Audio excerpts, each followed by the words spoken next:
The desperate signal Admiral Sarah Chen stood on the bridge of the UES Stormbreaker, watching the endless dance of stars through the main viewport. The massive dreadnought moved through space with the grace of a predator, its dark hull bristling, with weapons that had been forged in the foundries of New Edinburgh. Sarah had been born on Tempest Prime, where hurricanes could reach speeds of 800 kilometers per hour, and lightning storms lasted for months.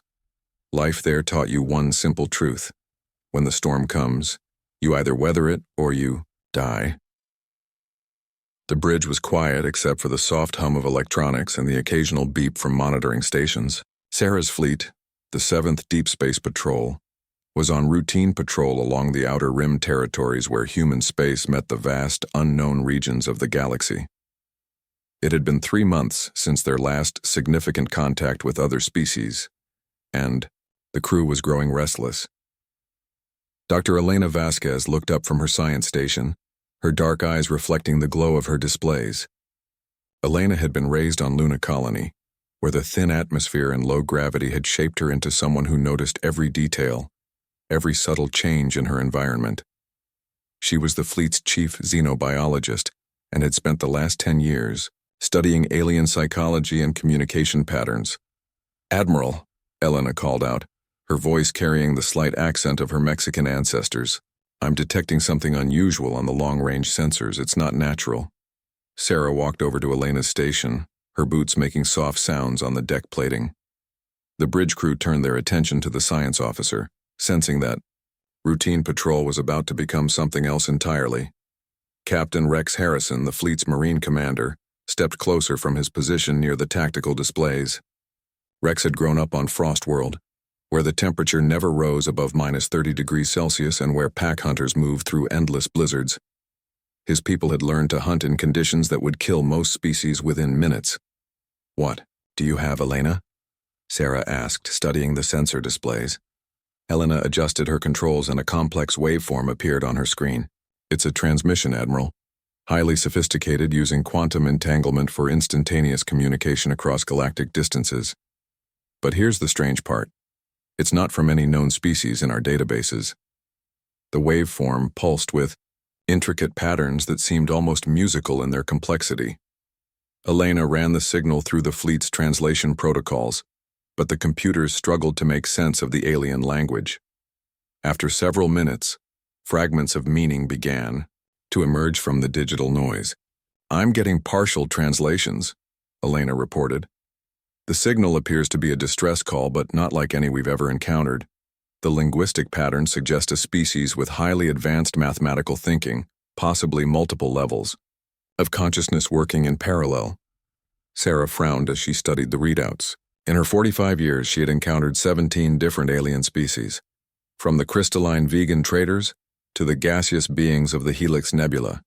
Each first contact had taught humanity something new about the diversity of life in the galaxy, but this signal felt different, carrying an urgency that transcended language barriers. "Keep working on the translation," Sarah ordered. "Rex, I want you to—" The bridge speakers suddenly crackled to life as Elena's translation protocols achieved a breakthrough. A voice filled the air, speaking in heavily accented but understandable Galactic standard. The words that came through made everyone on the bridge freeze in place. "To any vessel capable of receiving this transmission, this is the Zephyrian Research Council broadcasting from the Altair system. Our civilization is under attack by entities we cannot comprehend or resist. They consume everything in their path, leaving only emptiness behind. We have tried to communicate, to negotiate, to flee. Nothing works. They strip our worlds bare and move on to the next system like a plague of cosmic locusts." The voice belonged to someone or something that was clearly terrified but trying to maintain composure. Sarah could hear the fear bleeding through even the mechanical translation process. "We are not warriors. Our people have devoted ourselves to science, art, and philosophy for over 10,000 years. We have no weapons that can harm these creatures, no defenses that they cannot breach. Our fleet consists of research vessels and cargo ships. We have never needed to fight because we believed the galaxy was large enough for all forms of life to coexist peacefully." Engineer Maya Patel looked up from her station near the back of the bridge. Maya had been born on the mining world of Kepler. Station, where equipment failure meant death in the deep asteroid tunnels. She had learned to jury-rig solutions from whatever materials were available to make things work when they had no right to work at all. Her fingers were already dancing over her controls, analyzing the technical aspects of the alien transmission. "The signal is incredibly sophisticated," Maya reported. "They're using technology I've never seen before, channeling power through quantum foam fluctuations. These Zephyrians are at least 1,000 years ahead of us technologically." "The alien," voice continued, and the desperation became more apparent with each word. "The swarm has already consumed 14 of our colony worlds. Billions of our people have been harvested, their biological matter converted into more of these creatures. We estimate that our homeworld has perhaps 72 hours before they arrive in our system. We are sending this message to every corner of the galaxy, hoping that someone somewhere might have the knowledge or ability to help us." There was a pause, and when the voice resumed, it carried the weight of a species facing extinction. "We know that asking for help from unknown aliens is dangerous. You could be raiders, conquerors, or worse. But we have no choice. If you have weapons, if you have knowledge of how to fight these creatures, if you have any compassion for life itself, please respond. We will share everything we know, give you anything you ask for, if you can help us survive." The transmission cut to static, then began repeating from the beginning. Sarah looked around the bridge at her officers, seeing her own thoughts reflected in their faces. The Zephyrians were clearly more advanced than humanity, but they were facing something that their peaceful civilization couldn't handle. And they were asking for help from anyone brave enough or foolish enough to answer. Rex Harrison stepped forward, his scarred face showing the kind of expression that had intimidated pirates throughout the outer systems. "Admiral, if these creatures are as dangerous as the Zephyrians claim, we could be flying into a massacre. We have no idea what we're dealing with." "But we can't just ignore a distress call," Elena added. "If an entire civilization is being wiped out, and we have even a small chance of helping." Maya was still analyzing the signal. "The quantum entanglement relay they're using is incredibly energy-intensive. They're burning through their planetary power reserves just to send this message.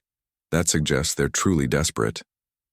Sarah walked to the main viewport, looking out at the stars while her mind processed the implications. The 7th Deep Space Patrol consisted of 3 dreadnoughts, 5 cruisers, and 12 destroyer escorts.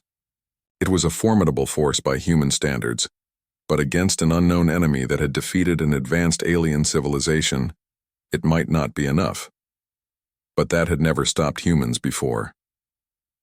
Sarah's ancestors had sailed wooden ships into unknown oceans, not knowing what monsters might be waiting beneath the waves. They had walked onto alien worlds with nothing but primitive spacesuits and basic weapons, facing creatures that evolution had spent millions of years perfecting. Humanity had earned its place in the galaxy, not through superior technology or overwhelming numbers, but through the simple refusal to abandon the innocent when they called for help. "Elena, send a response to the Zephyrian signal," Sarah ordered. "Tell them that the human deep space fleet has received their distress call and is en route to assist. Ask them to transmit everything they know about these attackers, their capabilities, weaknesses, behavior patterns, anything that might help us fight them." "Yes, Admiral," Elena replied, her fingers already working at her console. Sarah activated the fleet-wide communication system. Throughout the Stormbreaker and the other ships of the patrol, her voice reached every human aboard. "All hands, this is Admiral Chen. We have received a distress call from an alien civilization under attack by unknown hostile forces. We are changing course to render assistance. I know this is dangerous and I know we're outnumbered, but when someone calls for help, we answer. That's what makes us human." The response was immediate. Throughout the fleet, men and women who had been born on worlds where survival meant fighting every single day began preparing for battle. In the weapons bays, gun crews checked targeting systems and loaded ammunition. In the engineering sections, Maya's teams began optimizing power distribution for combat operations. In the Marine quarters, Rex's soldiers checked their armor and weapons, preparing for the kind of close-quarters combat that had made human Marines legendary throughout known space. The fleet changed course, turning toward the Altair system and whatever nightmare was waiting there. As the ships accelerated through hyperspace, Elena worked with the Zephyrian transmission, gradually building a clearer picture of what they were facing. The attackers call themselves the Krillian Swarm, Elena reported as new information came through. They're not individual ships, but rather a collective organism that travels through space, consuming biological matter and converting it into more of themselves. The Zephyrians described them as looking like enormous insects crossed with spacecraft, but they're not mechanical, they're alive. Rex studied the tactical data that accompanied the transmission. These creatures don't use conventional weapons. Instead, they latch onto ships and structures, then secrete acids that dissolve everything down to the molecular level. Once they've harvested the raw materials, they use them to breed more swarm members. The Zephyrians' peaceful nature worked against them, Maya observed. They tried to communicate with the Krillians, tried to find common ground. But these creatures apparently can't conceive of anything except consumption and reproduction. Sarah nodded grimly. The scenario was becoming clearer, and it was worse than she had initially feared. The humans were heading toward a battle against an enemy that viewed all biological matter as nothing more than raw materials for expansion. It was a foe that couldn't be reasoned with, couldn't be intimidated, and wouldn't stop until everything in the galaxy had been consumed. But humans had faced impossible odds before. They had survived ice ages and plagues, had fought wars against enemies with superior technology and overwhelming numbers. The key was finding the right strategy, the right weakness to exploit. As the fleet raced through hyperspace toward the Altair system, Sarah began formulating a plan. The Krillians might be efficient consumers, but they had never faced predators like humans, creatures who had learned to hunt not just for survival, but for the protection of others. The Deathworld response. The human fleet dropped out of hyperspace, at the edge of the Altair system, and what they saw made even the most experienced officers catch their breath. The system's outer planets had been stripped bare, their surfaces scarred and gray where once there had been the blues and greens of living worlds. Massive forms moved between the dead planets, creatures that defied easy description, part biological, organism and part spacecraft, each one the size of a small moon.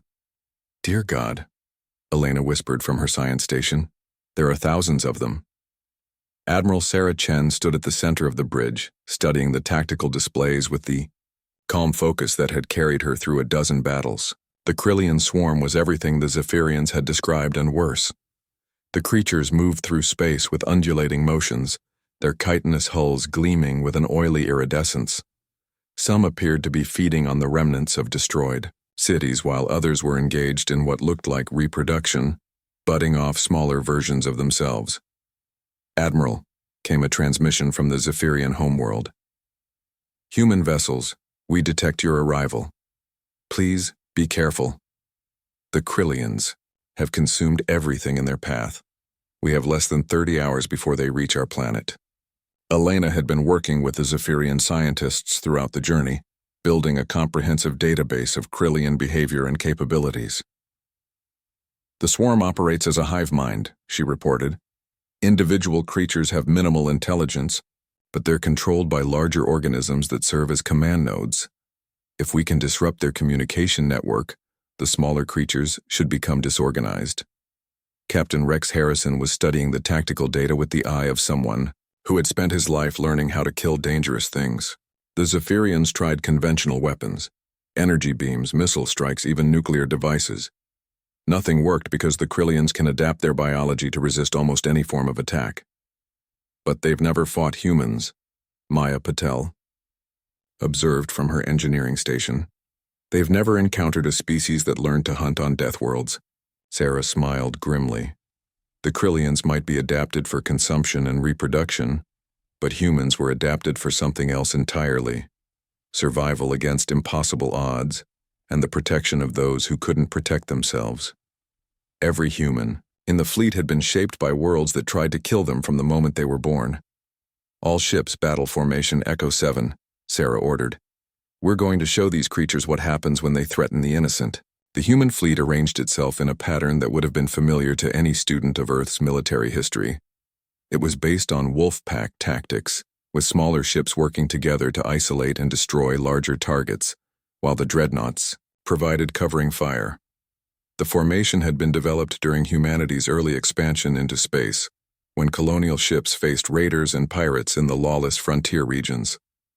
"Elena, I need you to identify the command nodes," Sarah ordered. "Rex, prepare your Marines for boarding actions. Maya, I want everything we have on jamming their communication frequencies." As the human ships moved deeper into the system, the Krillian swarm began to respond.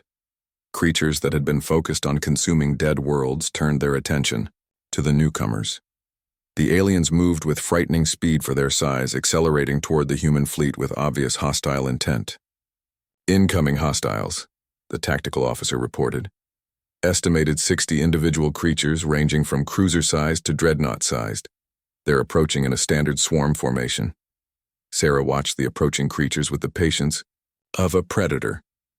The Krillians were following predictable patterns, relying on overwhelming numbers and their ability to adapt to whatever weapons were used against them. But they had never faced an enemy that fought like humans. "Wait for it," Sarah said calmly as the distance closed. "Let them commit to their attack pattern."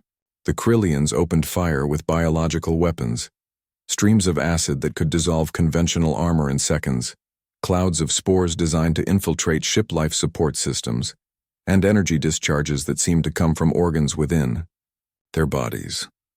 The human ships rolled and twisted through space using evasive maneuvers learned from flying through the atmospheric storms of humanity's frontier worlds. "Shields holding," Maya reported. "Their weapons are powerful, but they're designed for stationary targets. They can't track our movement patterns."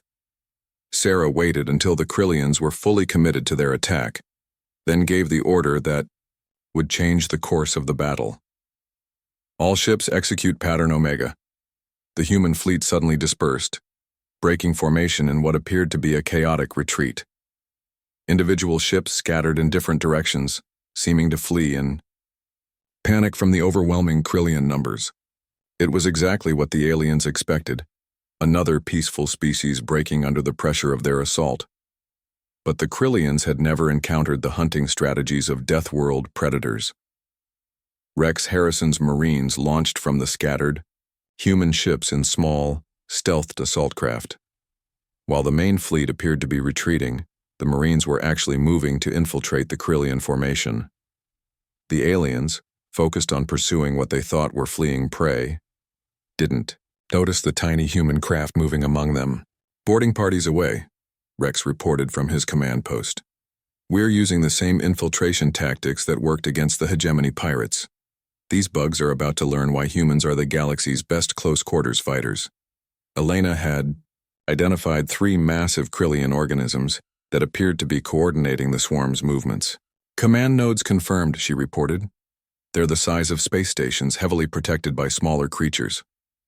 Maya had been working on a solution to the Krillians' adaptive capabilities. "Admiral, I think I know how to hurt these things. They adapt to direct damage, but they've never encountered something that attacks their basic biological processes." "Explain," Sarah ordered. "Every living creature needs to maintain internal chemical balance," Maya said. "If we can introduce specific compounds into their systems, substances that disrupt their cellular metabolism, they won't be able to adapt fast enough to compensate." Sarah smiled. It was a typically human solution. Instead of trying to overpower the enemy's defenses, find a way to turn their own biology against them. Do it. Throughout the human fleet, weapons systems that had been designed for conventional warfare were hastily modified. Instead of explosive warheads, missiles were loaded with chemical compounds that Maya's team had synthesized. Instead of energy weapons, the ships prepared to deploy clouds of molecular-level disruptors. The first human counterattack came from an unexpected direction. Rex's Marines had successfully infiltrated one of the command nodes, fighting their way through corridors filled with creatures that looked like living nightmares. The humans moved through the alien ship with the practiced efficiency of hunters who had learned to kill dangerous prey in its own environment. "Command Node 1 is secure," Rex reported. "These creatures are tough, but they don't know how to fight individual opponents. They're used to overwhelming resistance with numbers." The loss of the first command node sent ripples of confusion through the Krillian swarm. Creatures that had been moving in coordinated patterns suddenly began operating independently, their hive mind connection severed. Sarah immediately exploited this weakness. All ships focus fire on isolated targets, she ordered. Don't let them regroup. Human weapons modified with Maya's chemical compounds found their targets throughout the swarm. The Krillians' adaptive defenses, so effective against conventional weapons, were useless against substances that attacked their basic life processes. Creatures that had survived nuclear explosions began dissolving from within as their own biology turned against them. Elena was monitoring communications from the Zephyrian homeworld. The Zephyrians can't believe what they're seeing, she reported. They're calling it impossible, saying no one has ever been able to fight the Krillians effectively. But humans had been doing the impossible since they first learned to make fire and hunt creatures larger than themselves. The battle continued for 6 hours, with human ships dancing through space like wolves hunting a herd, isolating targets and destroying them with surgical precision.